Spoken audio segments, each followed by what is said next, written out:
Harmony. Yeah. Right. About 7 years ago, Kim Burley Davis thought she had a right to religion, guaranteed under the First Amendment of the Constitution. Like many of you, she believed that right was inalienable, given to her by God.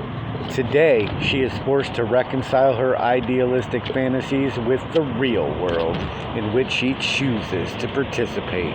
Why, you ask? Well, because a judge told her so, of course. The robed ruler didn't explain the rationale very well, so it's no wonder many in this country feel like what so many men and women have given their lives to protect is being stripped from them. But I've read the Constitution, and it makes perfect sense when we notice who has the rights around here. The people have the rights and powers, while the servants of the people have privileges and immunities. Kim Davis ran for election in Kentucky. She wanted to be the county clerk, and upon winning that election, which no one made her take part in, I might add, she took an oath to the people whom she serves.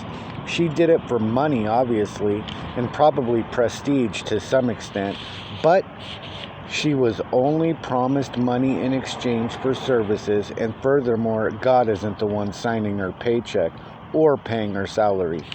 The citizens are, and for some reason they expected her to do her job since she was cashing her paycheck and all.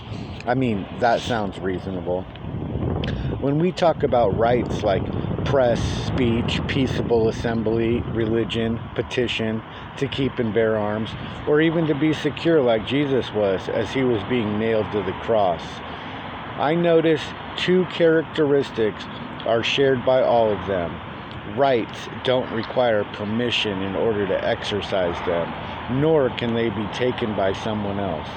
Privileges, however, do require permission, and they can be taken away. Kim Davis asked permission from the voters in the county in which she resides to serve them, and a majority of them agreed to allow her the opportunity.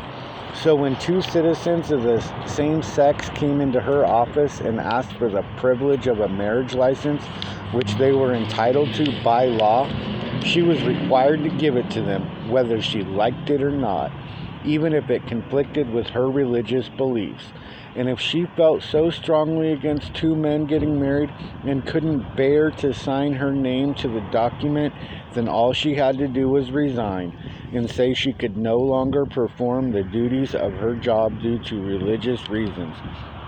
Instead, she denied several same-sex couples their privilege to get married without due process of law, violating the 14th Amendment. I've heard it said that getting married is a right.